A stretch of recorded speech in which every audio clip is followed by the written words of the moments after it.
Democratic progressive आजाद party के senior leader और गुलाम नबी आजाद के राइट हैंड माने जाने वाले सीनियर एडवोकेट मोहम्मद असलम गौनी आज की तारीख में डेमोक्रेटिक प्रोग्रेसिव आजाद पार्टी में क्यों नहीं दिखाई दे रहे हैं। कहीं ऐसा तो नहीं कि मोहम्मद असलम गौनी ने इस पार्टी से किनारा कशी की है,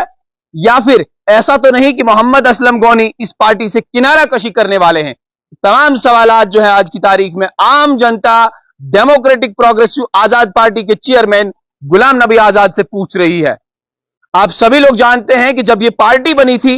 इस पार्टी को सबसे ज्यादा स्ट्रांग बनाने में सबसे बड़ा रोल जीएम सरूरी, अब्दुल मजीद वानी और सीनियर एडवोकेट मोहम्मद असलम गौनी का था। मगर आज की तारीख में सिर्फ दो लीडर्स गुलाम नबी आजाद के साथ थे और तीसरा इंपॉर्टेंट लीडर और प्रोमिनेंट चेहरा मोहम्मद असलम गौनी आज की तारीख में इस पार्टी से गायब हो चुका है। आप सभी लोग जानते हैं कि डोडा उधमपुर पार्लियामानी कॉन्स्टिट्यूएंसी से जीएम सरूरी को गुलाम नबी आजाद ने लोकसभा इंतखाबात के लिए डिक्लेयर किया है एज कैंडिडेट। मगर जहां जहां और जिस जिस जगह गुलाम नबी आजाद साहब और उसके साथ जीएम सरूरी, अब्दुल मजीद वानी, चाहे गली कोचू की बात करें, चाहे शहर की बात करें, गांव की बात करें, जहां भी गुलाम नबी आजाद जनसभा को संबोधित कर रहे हैं, वहां पे सीनियर एडवोकेट मोहम्मद असलम गौनी क्यों नहीं दिखाई दे रहे हैं। कहीं ऐसा तो नहीं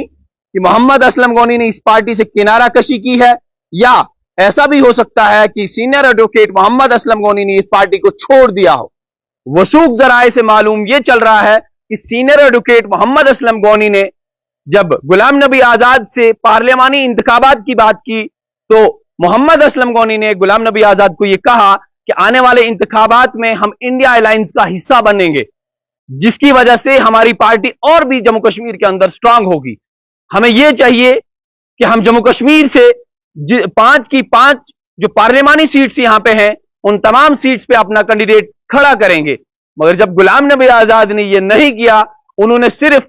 डोडा उधमपुर पार्लियामानी कॉन्स्टिट्यूएंसी से एक कैंडिडेट डिक्लेयर किया, तो उसी वक्त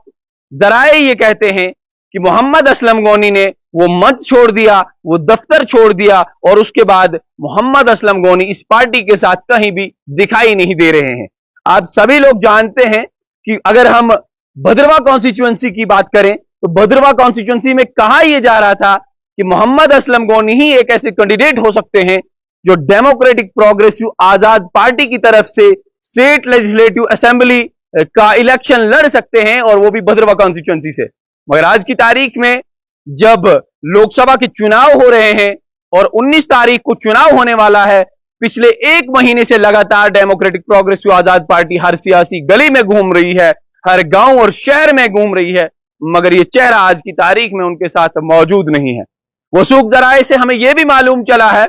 और ये कहते हैं कि आने वाले वक्त में शायद Mohammad Aslam Goni National Conference join करने वाले हैं, या फिर इंडियन नेशनल कांग्रेस का दामन भी थाम सकते हैं। इस समय की एक बहुत बड़ी अपडेट आपको मैं स्ट्रेट लाइन के माध्यम से देने जा रहा हूं। और जब हमने वसूख जराए से यह भी पूछने की कोशिश की कि आखिर क्या वजूहात बनी कि जब गुलाम नबी आजाद के साथ नेक टू नेक चलने वाले, शोल्डर टू शोल्डर चलने वाले मोहम्मद असलम गौनी एक वक्त उनकी कस्में खाया करते थे, आज की तारीख में उनके साथ किनारा कशी कर रहे हैं, तो आखिर क्या बात हुई कि मोहम्मद असलम गौनी जो है गुलाम नबी आजाद से किनारा कशी कर रहे हैं। जब हमने सोर्सेज से भी बात की, तो सोर्सेज ने यह भी कहा कि गुलाम नबी आजाद के साथ अभी भी मोहम्मद असलम गौनी की कोई बात नहीं हो रही है, और उसके अलावा जितने भी लीडर्स इस पार्टी में मौजूद हैं, वो लीडर्स भी मोहम्मद असलम गौनी के साथ आज की तारीख में कोई भी बात जो है, राबता जो है नहीं कर रहे हैं। कि कोई तो वजह बनी होगी जिसकी वजह पे मोहम्मद असलम गौनी इस पार्टी से किनारा कशी कर रहे हैं। वो सुख जराए ये भी कहते हैं कि आने वाले वक्त में यहां से, यानी भद्रवाह कॉन्स्टिट्यूएंसी से जो चेहरा, जो उम्मीदवार डीपीएपी का था, वो उम्मीदवार अब असलम गौनी नहीं हो सकता है। और आने वाले वक्त में अगर कांग्रेस या इंडियन या National Conference Mohammad Aslam Goni join करते हैं, तो शायद आने वाले वक्त में नेशनल कॉन्फ्रेंस और Indian National Congress Bhaderwah constituency में स्टेट लेजिस्लेटिव असेंबली के लिए और भी ज्यादा मजबूत हो सकती है, क्योंकि ये वही शख्स है जब ये नेशनल कॉन्फ्रेंस में थे तो 5,000 10,000 वोट ये भी लिया करते थे। तो इस समय यह नहीं कहा जा सकता कि मोहम्मद असलम गौनी का अपना वोट बैंक नहीं है, बल्कि मोहम्मद असलम गौनी का एक बहुत बड़ा दबदबा भद्रवाह कॉन्स्टिट्यूएंसी में आज की तारीख में भी है। क्या डीपीएपी सिर्फ चिन्नाब वैली तक महदूद है,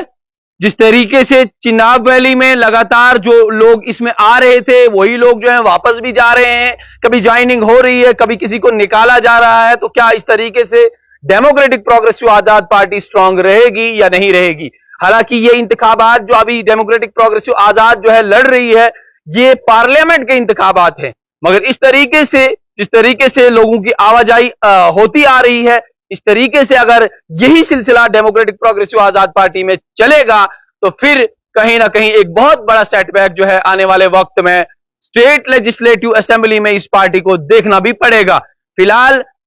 खबर ये कि मोहम्मद असलम गौनी आने वाले चुनाव में, स्टेट लेजिस्लेटिव असेंबली के जो चुनाव आने वाले हैं उसमें कहीं ना कहीं नेशनल कॉन्फ्रेंस या फिर इंडियन नेशनल कांग्रेस का दामन थामेंगे।